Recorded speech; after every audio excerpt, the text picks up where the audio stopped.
نحمد و نصلی علی رسول الکریم اما بعد فاعوذ باللہ من الشیطان الرجیم بسم اللہ الرحمن الرحیم۔ محترم ناظرین السلام علیکم ورحمۃ اللہ تعالی وبرکاتہ۔ آج ہم بات کریں گے خواب میں زخم دیکھنے کے حوالے سے، اور ان کی مختلف صورتیں ہیں اور ان کی مختلف تعبیریں ہیں۔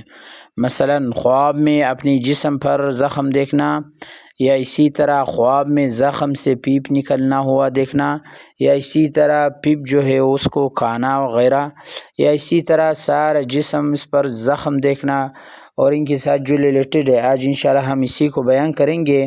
تو آپ سے گزارش التماس ہے کہ آپ اینڈ تک آخر تک ویڈیو لازمی دیکھیں، اور ساتھ ساتھ جس نے ابھی تک ہمارا چینل سبسکرائب نہیں کیا تو پلیز مہربانی فرما کر میرے چینل ضرور سبسکرائب کریں، تاکہ جو ہمارا نئی اپڈیٹ ہے سب سے پہلے اب تک وہ بآسانی پہنچائے۔ ضرور سبسکرائب کریں۔ اللہ تعالیٰ کو خوش رکھے، آباد رکھے، سلامت رکھے۔ اللہ تعالیٰ سے دعا ہے کہ اللہ تعالیٰ تمہارے تمام کاموں میں آسانی فرما دے، اللہ تعالیٰ تمہارے تمام دعاؤں کو قبول فرما دے۔ ضرور سبسکرائب کریں۔ چلتے ہیں ویڈیو کی طرف۔ حضرت ابن سیرین رحمۃ اللہ تعالی علیہ نے فرمایا کہ اگر کوئی خواب میں دیکھے کہ اس کی جسم پر زخم ہے اور اس میں پیپ جمع ہے، دلیل ہے کہ اس پیپ کے اندازے پر اس کو مال حاصل ہوگا، اور اگر اس کے خلاف دیکھے تو اس کی مال پھر کمی ہونے پر دلیل ہے۔ اور اسی طرح اگر دیکھے کہ پیپ اس کے جسم سے نکلی اور پھر اپنی جگہ پر واپس ہو گئی، دلیل ہے کہ اس کا مال کا نقصان ہوگا اور انجام پھر نیک ہوگا۔ اسی طرح حضرت ابراہیم کرمانی رحمۃ اللہ تعالی علیہ نے فرمایا کہ اگر خواب میں دیکھے کہ پیپ چستا ہے اور کھاتا ہے، دلیل ہے کہ مال حرام کھائے گا۔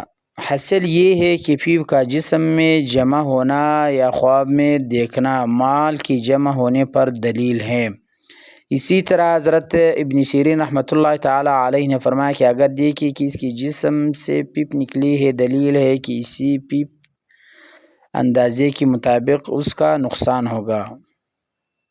اور اسی طرح پیپ جو ہے جسم میں جمع ہونا یہ مال پر بھی دلیل ہے۔ اسی طرح حضرت جابر مغربی رحمۃ اللہ تعالی علیہ نے فرمایا کہ اگر خواب میں دیکھے کہ اس کے تمام جسم پر زخم ہے تو دلیل ہے کہ اس کو مصیبت یا غم پہنچنے پر دلیل ہے۔